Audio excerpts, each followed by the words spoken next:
하나님의 말씀 보겠습니다. 빌립보서 3장 5절에서 12절 말씀까지입니다.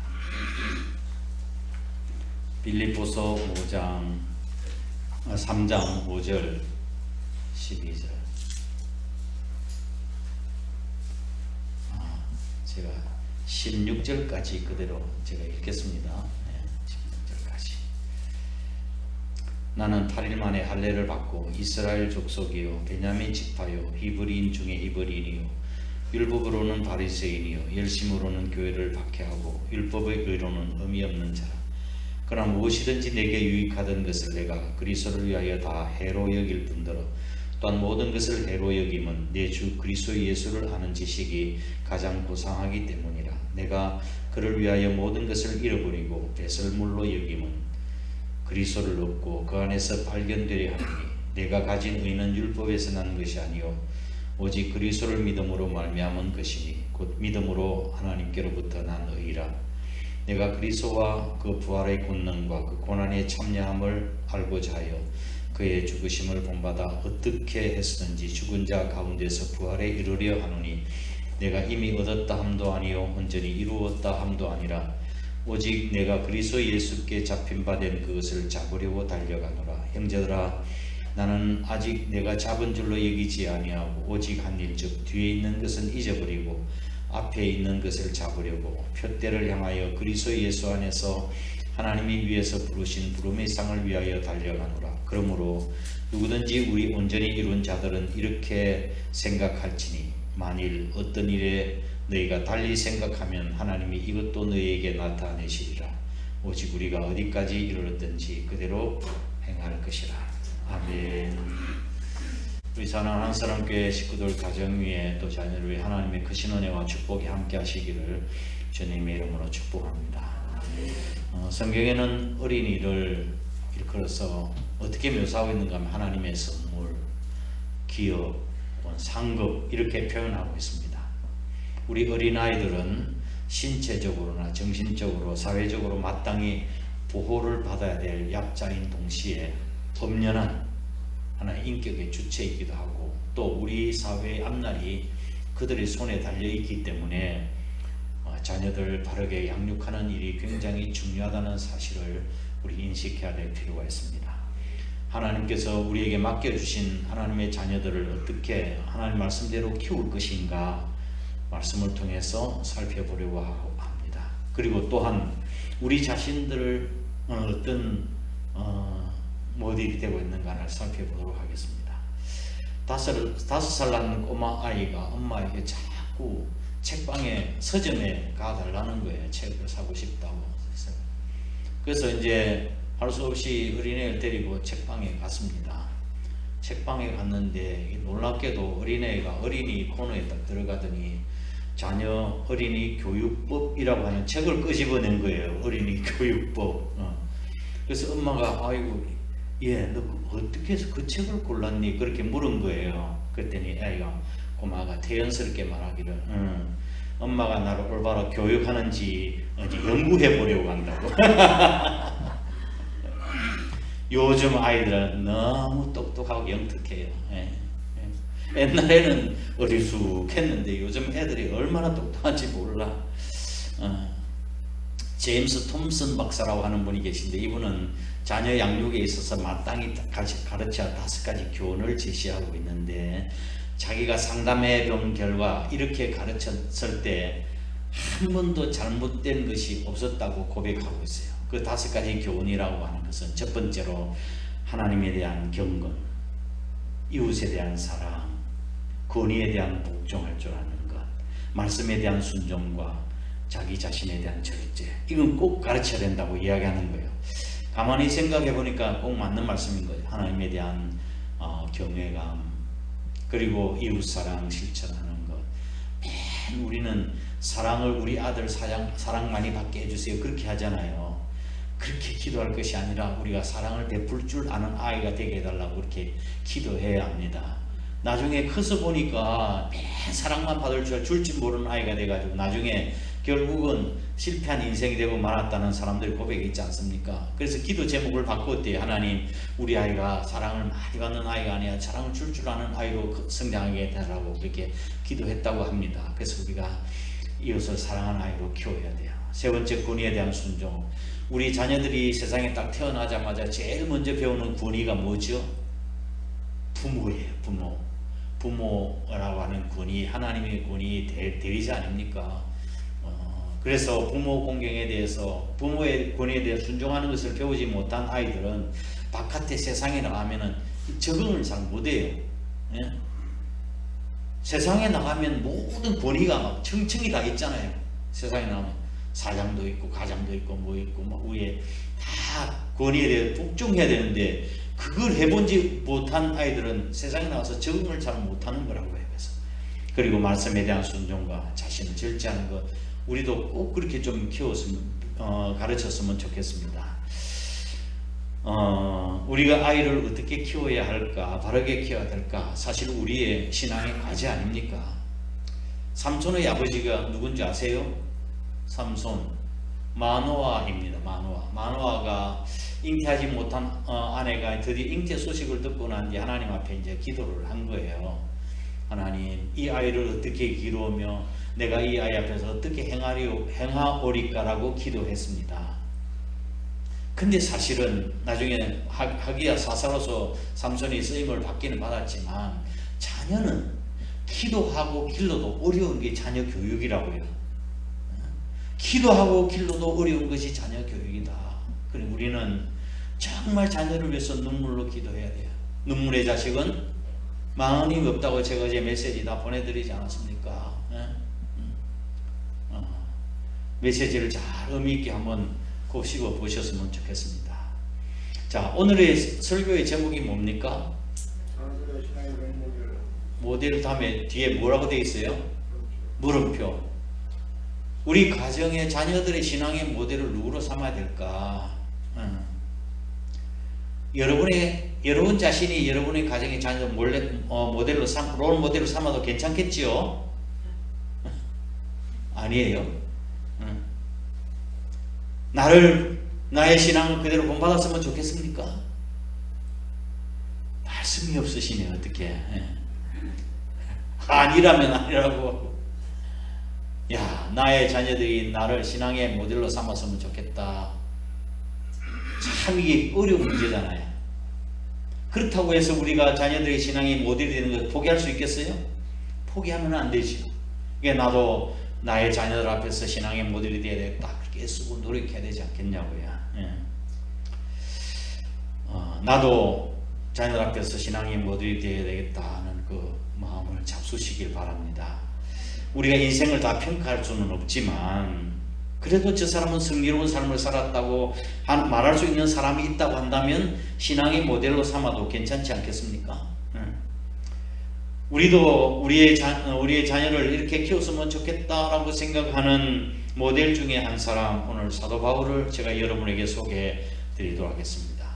사도 바울처럼 그렇게 사도 바울을 신앙의 모델로 한번 삼았으면 좋겠어요. 어떻게 해요? 사도 바울은 올바른 가치관을 가지고 살았습니다. 그래서 우리도 우리의 자녀들에게 올바른 가치관을 심어줄 수 있어야 합니다. 이 대단히 가치관 문제, 대단히 중요한 문제예요. 하나님께서 원하시는 아름다운 수준의 삶을 살 수 있는 비결은 내 스스로가 막 애쓰고 노력하고 행동을 제어하는 데서 오는 것이 아니라 근본적으로 가치관을 바꾸는 데서 오는 거라고요. 내 생각과 내 가치관이 바꾸어질 때 우리의 삶이 달라지고 아름답게 될 수 있다는 말씀이죠. 사도 바울의 가치관이 어떻게 변화되었습니까? 7절 8절 말씀을 한번 보실까요? 7절 8절 시작. 그러나 무엇이든지 내게 유익하던 것을 내가 그리스도를 위하여 다 해로 여길 뿐더러 또한 모든 것을 해로 여김은 내 주 그리스도 예수를 아는 지식이 가장 고상하기 때문이라. 내가 그를 위하여 모든 것을 잃어버리고 배설물로 여기면 그리스도를 얻고 그 안에서 발견되려 함이니 내가 가진 의는 율법에서 내가 가진 의는 율법에서 난 것이 아니요 오직 그리스도를 믿음으로 말미암은 것이니 곧 믿음으로 하나님께로부터 난 의라. 아멘. 과거에는 사도 바울의 자랑이 무엇이었습니까?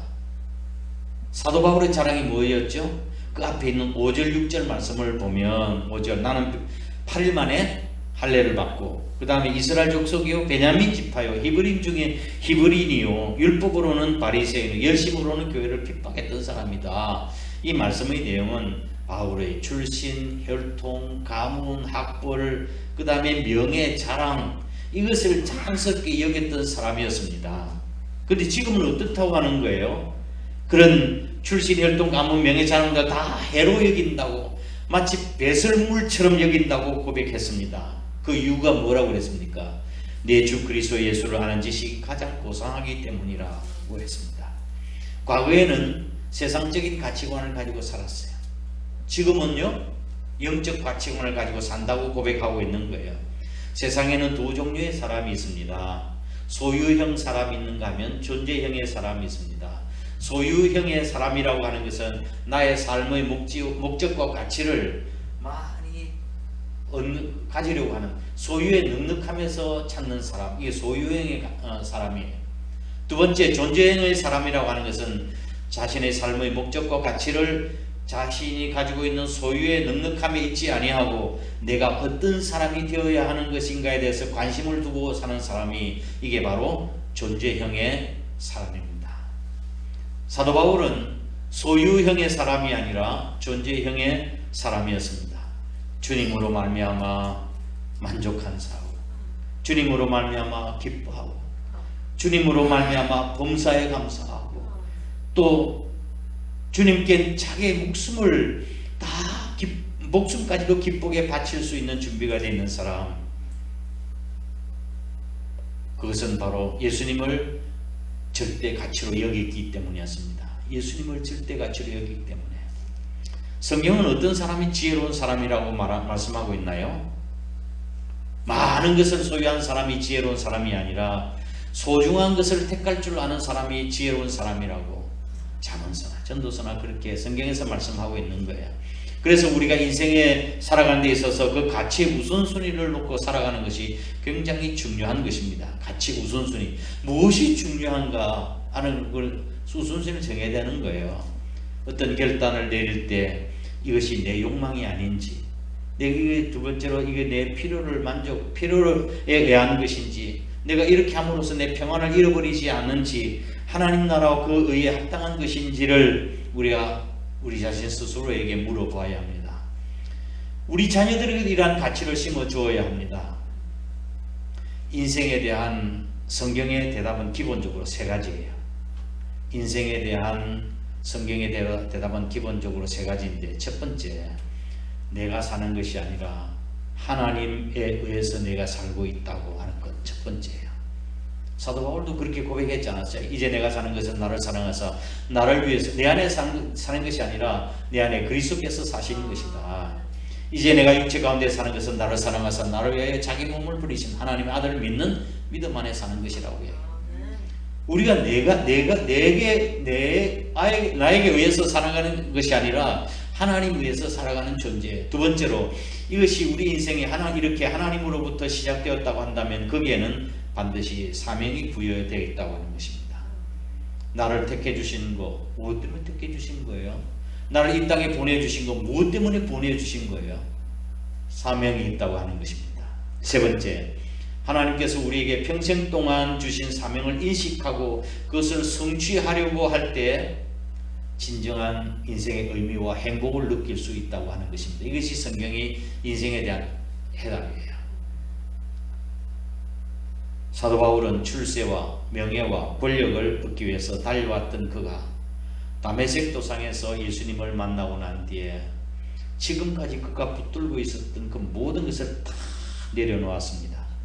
그 뒤로부터, 예수님을 만나고 난 뒤로부터 진정한 삶의 의미를 깨닫게 해주신 하나님의 은혜를 생각하며 예수 그리스도 그분이야말로 바울의 인생에서 가장 기쁨과 행복의 이유가 될 수 있었던 것입니다. 그래서 그는 오직 예수, 오직 복음, 오직 하나님의 영광이라고 하는 가치관을 가지고 살아갔던 것입니다. 우리의 가정의 자녀들도 이렇게 하나님 나라의 가치관 가지고 살아갈 수 있었으면 좋겠습니다. 두 번째, 영적 가치관이 세워졌다고 한다면 그 다음에 분명한 목표를 세우도록 가르쳐야 합니다. 내가 이렇게 살아야 되겠다라고 하는 가치관이 딱 세워졌다고 한다면 무엇을 위해서 살아가야 되는 목표를 세워줘야 되지 않겠어요? 그것이 13절 14절 말씀인데, 형제들아 내가 아직 잡은 줄로 여기지 아니하고 오직 한 일 즉 뒤에 있는 것은 잊어버리고 앞에 있는 것을 잡으려고 표대를 향하여 그리스도 예수 안에서 하나님이 위에서 부르신 부르심을 위해서 달려가노라. 아멘. 이제 사도 바울의 뚜렷한 목표가 생겼다는 거예요.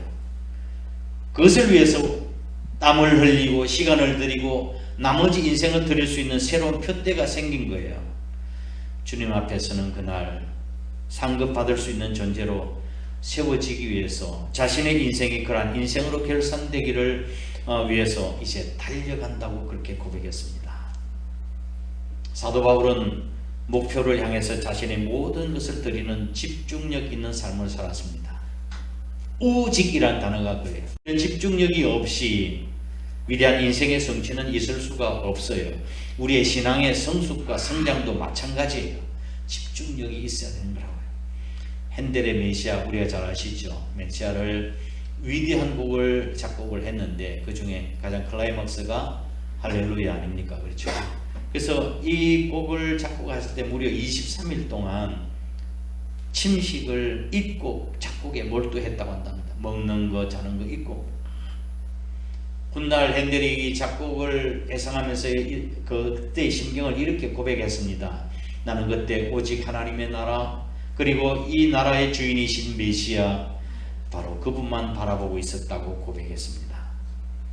그러니까 이러한 집중력이 구원자이신 메시아 그 한 분만을 바라보고 왔던 이 집중이 위대한 음악을 만들어낸 것, 탄생시킨 배경이었던 거예요. 우리 자녀들의 인생의 목표를 하나님을 사랑하고 이웃을 사랑하는 목표로 세울 수 있도록 우리가 도와줘야 합니다. 자기만 알고 자기 가정만 잘 먹고 잘 살려고 하는 목표는 아무리 커도 그건 좋은 목표라고 할 수 없습니다. 잘 먹고 잘 살고 내 돈 벌고 뭐 재산 늘어간다. 그게 무슨 목표입니까? 하나님의 영광을 위해서 그리고 이웃을 사랑하고 섬길 수 있는 마음을 심어줘야 하는 거야.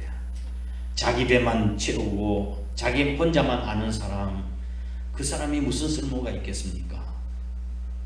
뉴욕 전화국에서 사람들이 통하는 내용에 있어서 어떤 말을 가장 많이 하고 있는지 조사를 한 적이 있었다고 합니다. 사람들이 쓰는 단어 가운데서 근데 가장 많이 쓰는 단어가 I, my, me, mine,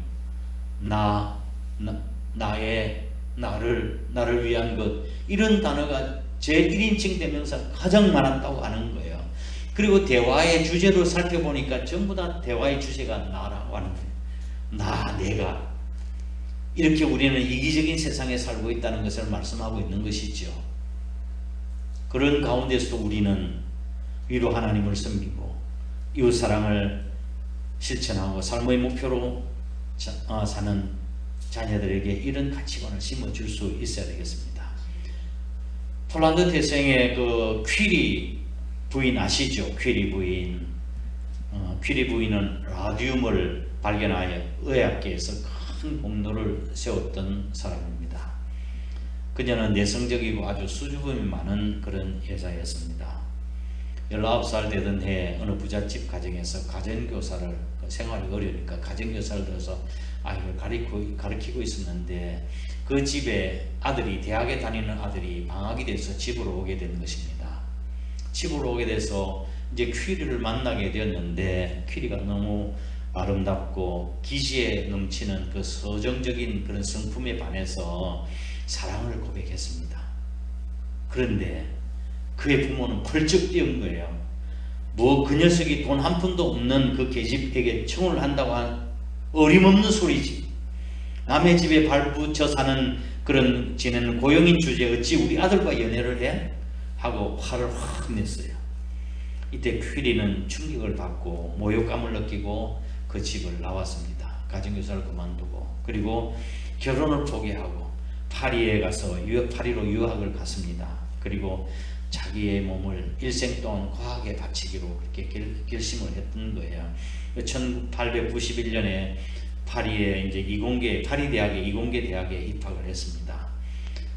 머리는 뛰어났지만 집안이 너무 가난해서 한겨울에도 석탄 2포대를 가지고 한겨울을 났습니다. 너무 추우니까 온갖 옷을 다 껴 입고 지내는데도 너무 추워서 벌벌 떨고 필사적으로 투쟁을 했습니다. 대학을 졸업한 뒤에 대학에 3년이 지나서 대학에서 열정을 쏟고 있는 35세의 노총각 피에르 퀴리와 결혼을 했습니다. 결혼 당시 두 사람의 재산은 자전거 2대밖에 없었습니다. 그도 가난했던 사람이라. 그래서 자전거를 타고 신혼여행을 시골로 떠났습니다. 지금 자전거 타고 신혼여행 간다고 참 낭만적으로 들릴 것 같은데 그때는 그 당시에 그런 것이 아니었습니다. 1902년부터 1907년까지 5년 동안 그 허름한 그런 실험실에서 비가 새고 그 다음에 추위와 약품 냄새가 가득한 지독한 그런 실험실 냄새 고약한 실험실에서 무려 광물 8톤을 끓여서 콩알에 반쪽만한 라듐을 발명을 하게 된 것입니다. 이게 연구 성과를 이용하면 100만 장자가 될 수 있는 그런 기회였습니다. 그런데 사욕을 버리고 끝까지 학문을 추구할 것인가, 라듐을 발견하고 이런 심각한 갈등 가운데 놓여 있던 거예요. 라듐은 지금도 암 치료에 필수적으로 없어서는 안 될 요소였기 때문에 라듐의 추출뿐만 특허를 내게 되면 세계적인 갑부가 될 수 있는 그런 처지였습니다. 그러다 고민하다가 그의 연구 성과 결과를 다 의학계에 내놓기로 결심을 했습니다. 어떻게 이것을 팔 수 있단 말인가? 그것은 과학의 정신에도 어긋나는 일이다. 과학자의 정신에도. 그리고 질병 치료를 위해서 쓰여지는 것을 환자의 약한 처지를 이용해서 돈을 번다고 하는 것은 있을 수 없는 일이다 생각하고 억만장자의 그런 부보다도 간소한 생활을 선택했고 안락한 생활보다는 인류 봉사를 위한 생활을 선택했습니다. 나중에 그녀가 퀴리 부부가 노벨 평화상을 수상한 것이죠. 하나님의 영광과 이웃을 위한 목표가 얼마나 위대한가를 우리에게 보여주는 것입니다. 하나님의 영광을 위한 목표가 아닌 자기 자신만을 위한 목표는 바른 목표가 될 수가 없어요. 하나님이 지향적이고 또 인간을 사랑하는 그런 성공자의 목표 우리 자녀들에게 심어줘야 되겠습니다. 세 번째로 겸손한 자로 살도록 우리는 가르쳐 줘야 합니다. 겸손한 자로. 사도 바울이 그랬습니다. 올바른 가치관을 가지고 훌륭한 목표를 세워 성공했다 할지라도 세상에 제일인 줄 아는 교만한 사람은 아무 쓸모짝에도 없습니다. 하나님은 언제나 겸손한 자를 높이십니다. 사용하십니다. 겸손은 건물의 기초와도 같은 것이어서 그것이 기초가 잘 되어 있지 않는다면 얼마 지나지 않아서 그 건물은 무너질 수밖에 없습니다. 영국을 도덕적 타락에서 구출해냈던 존 웨슬레는 하나님께서 그 사람이 이 땅에서 얼마를 소유했는가를 물으시는 것이 아니라 어떻게 살고 하나님을 위해서 무엇을 살았느냐고 물으실 것이라고 이야기했습니다. 사도 바울은 그렇게 위대한 일을 이룩해 놓고도 정말 겸손한 사람이었습니다. 그래서 그의 삶이 더 빛나는 거예요. 그는 훌륭한 목회자였고 선교사였고 학자였고 박사였고 개척자였고 그에는 얼마나 훌륭한 업적을 이루어놨지만 그는 정말로 겸손한 사람이었습니다. 12절 말씀에 이렇게 그는 고백하고 있습니다. 내가 이미 얻었다 함도 아니요 온전히 이루었다 함도 아니라 오직 내가 그리스도 예수께 잡힌 바 된 것을 잡으려고 달려가노라 했습니다. 인생은 과정의 존재이지 완성의 존재가 아니지 않습니까? 인생이 완벽한 사람이 어디 있겠습니까? 다 미완성적인 존재죠. 사도 바울은 자기 자신이 아직도 다 이루었다고 생각하지 아니하고 아직 미완성이라고 생각하고 내가 하나님이 부르신 그 상을 위해서 표대로 해서 달려간다고 그렇게 고백했습니다. 우리도 사도 바울의 이와 같은 겸손을 배워야 합니다. 이 세상에서 가장 지혜로운 사람이 어떤 사람이 가장 지혜로운 사람일까요? 유대인의 격언에 이 세상에 가장 지혜로운 사람은 늘 배우는 사람이라고 이야기했습니다. 우리는 범사에 배워야 합니다. 성공을 통해서 배워야 되고 실패를 통해서도 배워야 되고 고난을 통해서도 배워야 되고 작은 미물을 통해서도 배워야 되고 무엇보다 우리는 성경을 통해서 우리는 하나님을 배워가야 합니다. 날마다 성경을 배워서 말씀대로 순종하고 살아가려고 애쓰다 보면 어느 날 나도 모르는 사이에 우리가 하나님의 형상을 담고 성숙한 모습으로 성장해 나갈 수 있을 것입니다. 사람이 일생 동안 배우는 과정에서 가장 많이 배우고 가장 빨리 배우는 시기가 언제예요? 바로 어린아이의 시기예요. 가장 많은 것을 배우고 가장 빨리 배우는 시기가 어린아이라고 해요. 그래서 이렇게 잘 배우는 것은 어린아이와 같은 마음, 단순함, 자기 고집이 없이 그대로 배우기 때문에 그렇게 되는 거예요. 우리도 그런 겸손한 마음, 단순한 마음 가지고 우리 하나님을 배워가야 돼요. 자, 손가락이 있는데 제 손가락 하나를 구부리고 이게 몇 개예요? 이게 손가락 하나 구부리 몇 개예요? 아이들은 4개라고 이야기합니다. 어린아이들은. 어른들은요? 목사님 뭐 때문에 저렇게 묻지? 나름대로 목사님이 의중을 생각합니다. 그리고 만약에 이 4개라고 대답하면 너무 뻔한 이야기니까 아마 그게 아닐 거야. 그래서 어른들은 꼭 하나라고 이야기합니다. 아이들은 펴진 것을 이야기하고 어른들은 꼬부라진 것을 생각하는 거예요. 자기 생각, 자기 경험, 선입견을 가지고 있을 때 배우지를 못해요. 어린아이와 같이 우리가 단순한 마음을 가질 때 우리는 쉽게 배울 수가 있습니다. 사람이 성장하는 데 있어서 25세까지 그리고 30세까지 그때부터는 이제 하얀 곡선을 내리기도 합니다.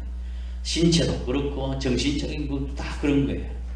이때부터 이제 몸의 유연성이 이제 점점 약해지지요. 이때부터는 배우는 일에도 점점 관심이 약해지기 시작합니다. 그때 말씀이에요. 나이가 들어서 몸의 성장이 멈추고 굳어지는 것도 문제이지만 더 큰 문제는 마음이 굳어지는 거예요. 마음이 굳어져서 유연성이 점점 사라져가는 것이 더 심각한 문제예요. 마음의 유연성이 사라지면 나이가 들면 고집이 세워집니다. 할아버지 할머니들 고집이 너무 세요. 안 붙여 이렇게. 그리고 교만해지고 틀렸을 때도 잘못했다고 이야기하지 않고 자신을 합리화시키고 자기의 생각을 굽히기 싫어합니다. 그래서 점점 배우기 어려워지는 것입니다. 우리의 배움은 일생을 통해서 이루어져야 하지만 어린아이의 때일 때 더욱 마음이 덜 굳어져 있을 때 젊다고 생각할 때 우리는 더욱더 집중해서 배워가야 합니다. 사도 바울이 이 빌립보서 시인을 쓸 때는 감옥에 있었을 때였습니다. 그래서 옥중서신이라고 이야기하고 있죠. 사도 바울이 이제 드디어 임종이 점점 가까울 노년에 이 편지를 쓴 겁니다. 이때쯤 되면 사도 바울이 정말 완숙한 분이라고 우리는 생각할 수도 있는데 그분은 아직도 나는 부족하다고 아직도 배울 것이 많다고 그렇게 생각하고 있었습니다. 우리의 자녀들이 겸손하게 그리고 영적 진리를 잘 배워갈 수 있도록 그렇게 키워야 할 것입니다. 말씀을 정리합니다. 신촌성결교회 김소엽 분사님이 계십니다. 우리 교회에서 제가 한번 그분을 초청해서 간증을 했었어요. 혹시 기억하실 분이 계실는지 모르겠는데 오래전에 김소엽 권사님께서 그분이 간증을 드렸습니다.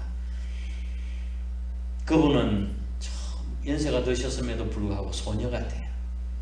순수하고 마치 고요한 연못 같은 분이에요. 그리고 편안함을 주는 천사와 같은 그런 느낌을 주는 권사님이신데 고향이 충남 논산이었습니다. 논산 사람은 다 훌륭한 분 같아요. 예.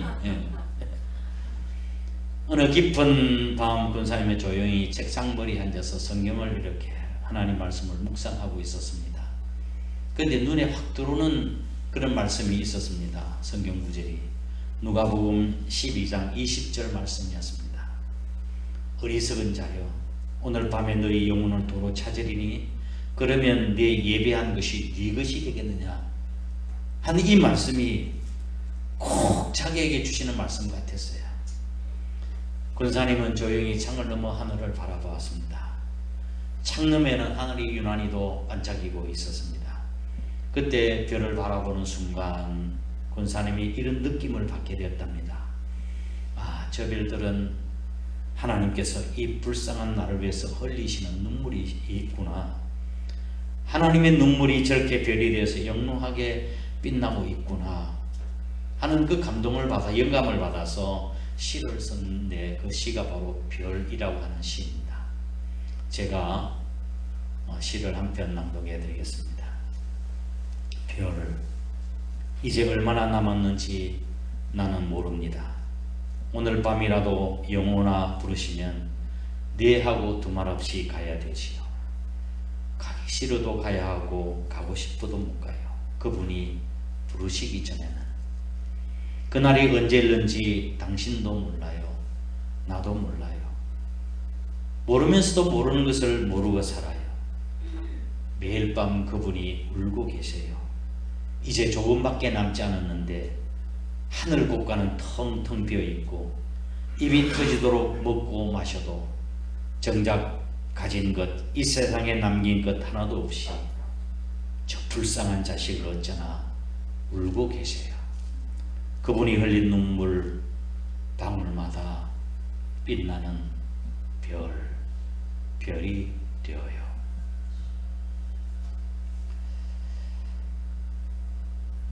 이 시를 통해서 우리는 무엇을 위해서 살아가고 있는가 또 느끼게 되었습니다. 하늘 곳간은 텅 비어둔 채 그저 세상 일에 분주하면서 이 세상에 잘 먹고 잘 사는 것, 세상 욕심에 잠 못 이루는 우리의 모습들은 아닌가. 주님께서는 우리들에게 보물을 땅에 쌓아두지 말라고 하늘에 쌓아두라고 말씀하십니다. 우리는 우리 자녀들에게 무엇을 가르칠 것인가요?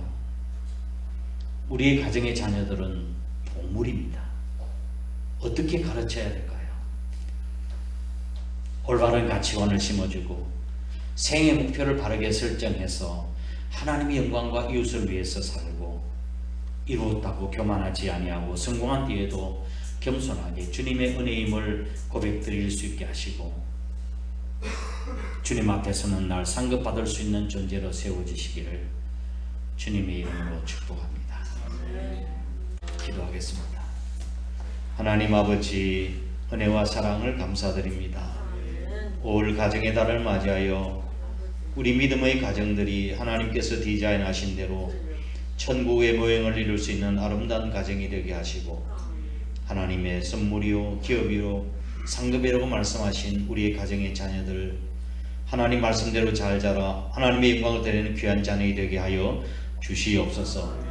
이 아이를 어떻게 기르며 어떻게 행할지를 가르쳐 주옵소서라고 기도한 삼손의 아버지 마노아처럼 우리도 기도하여 자녀를 양육할 수 있게 도와주옵소서. 이렇게 기도하고 길러서도 바르게 잘 양육하기 어려운 것이 자녀 양육임을 고백드리지 않을 수가 없습니다. 그러나 눈물의 자식은 망하는 비 없다고 했는데 우리 가정의 자들을 위해서 눈물로 기도하는 부모들이 다 되게 도와주시옵소서.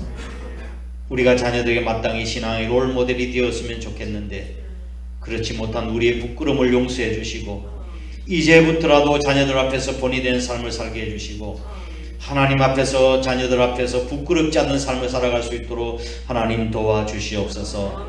오늘 말씀하신 사도 바울처럼 제 자신과 우리의 자녀들이 먼저 하나님 나라의 백성으로서 바른 가치관을 가지고 살게 해주시고 우리의 삶의 목표를 하나님께서 허락하신 사명을 인식하며 그것을 성취하려고 위에서 부르신 부름 이상을 위해서 땀을 흘리고 시간을 들이고 나머지 인생을 드릴 수 있는 새로운 표대를 향해 달려갈 수 있는 저들 되게 도와주시옵소서. 그리고 사도 바울이 그랬던 것처럼 이루었다고 교만하지 아니하고 겸손하여 성공한 뒤에도 주님의 은혜의 고백하며 하나님께 영광을 돌리는 저희들 또 우리 가정의 자녀 되게 도와주옵소서. 그렇게 살겠다고 마음으로 다짐하고 일어섰습니다. 우리의 마음의 결심 아버지 하나님 흔들리지 않게 도와주시고 정말 우리의 삶에 사람들 앞에서 자녀 앞에서 신앙의 롤 모델이 될 수 있는 저희의 삶이 될 수 있도록 하나님이 역사하시고 부끄럽지 않은 삶을 살아갈 수 있도록 하나님의 축복을 허락하여 주옵소서. 저희에게 주신 은혜를 따라 각가지 귀한 물질을 또한 하나님 앞에 구별되게 드릴 수 있도록 은혜 허락해 주시니 주님 감사합니다. 주님의 약속의 말씀에 따라 소득의 11조를 드립니다. 하늘 창고의 문을 여시고 쌓을 곳이 없도록 붙지 아니하나 시험해보라고 말씀하신 것처럼 믿음으로 우리가 주님 앞에 드립니다. 우리 주님의 주권을 인정하고 우리의 삶의 모든 주인이 주님이라고 하는 사실을 고백하고 드리오니 하나님께서 은혜를 베풀어 주시고 마르지 않은 축복을 허락하시고 터진 웅덩이가 없게 하시고 하나님이 주시는 축복을 다 누리며 살아가도록 복을 더하여 주옵소서. 감사하는 예물과 또한 우리 자신들을 쓰기에도 부족한데 이웃을 위해서 선교 예물 드립니다. 또한 교회 건축과 차량금 또한 1,000번 예물 또한 아버지 하나님 울상 예물 각가지 예물을 주님께서 받으시고 하나님 나라의 창고에 저희들을 위해서 상급으로 쌓여질 수 있도록 인도하여 주옵소서. 우리가 하나님 나라의 창고에 비지 아니하도록 아름다운 것을 채워가며 헌신할 수 있는 삶을 살아갈 수 있는 저들 될 수 있게 도와주옵소서. 내가 과연 너희를 복주고 복주며 번성케 하고 번성케 하는 약속의 말씀을 이루어 주시고 우리의 삶의 지경이 아버지와 넓혀질 수 있도록 축복해 주시고 근심 없게 하여 주시고 생육하고 번성하고 땅에 충만하고 땅을 정복하고 다스리라고 말씀하신 대로 우리의 이 세상을 정복하고 성롭게 살아갈 수 있는 저들의 삶이 되도록 축복을 허락하여 주옵소서. 이 나라의 민족도 주님께서 기억해 주시옵소서. 지금 여러가지 혼란과 어려움 가운데 있는 그런 아버지 하나님 지경에 있는데 하나님께서 도와주시고 하나님 민족이 하나님 앞에 바로 설 수 있도록 하나님의 축복을 허락해 주시기를 간절히 빌고 원합니다. 이 전환기 시점에 있는 우리 대한민국이 앞으로 하나님께서 높이 들어 사용하시는 위대한 1등 국가 하나님을 영화롭게 하는 국가가 되게 해주셔서 땅끝까지 복음을 전하는 선교 국가로 쓰임받을 수 있도록 축복을 허락하여 주옵소서. 북한의 핵 문제도 위험 문제도 하나님 해결해 주시고 진정한 이 땅에 샬롬의 평강이 임하도록 하나님의 방법으로 하나님의 때에 이루어 주시고 축복을 허락하여 주시옵소서. 우리 국민들이 고통을 당하고 또 법의 보호를 받지 못하고 어려움 당하는 우리 국민들, 눈물 흘리는 국민들이 없고 모든 사람이 다 고르게 잘 사는 대한민국이 될 수 있도록 축복을 주님 허락하여 주옵소서.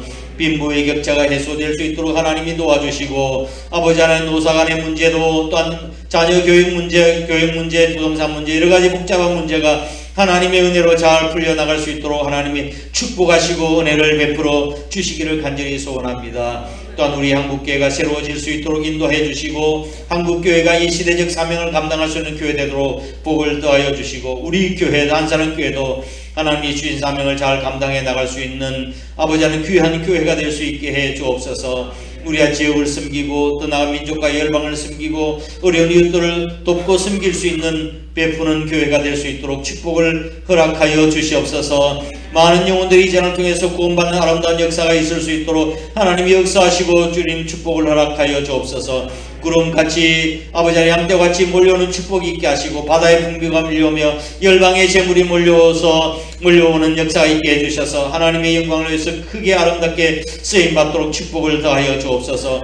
우리 사랑하는 성도들이 그렇게 되기를 원합니다. 하나님 복 주시고 우리 가정과 직장과 사업장과 자녀들 위해 성령님의 기름 부으심과 은혜가 넘쳐날 수 있도록 축복을 허락하여 주옵소서. 이 시간에 예배 나가 있는 식구들, 군에 가 있는 귀한 아들들, 부득의 출탄 가운데 있는 성도들과 지금 병상에 있는 식구들 어느 곳에 있든지 하나님께서 눈동자같이 지켜보고 인도해 주시옵소서.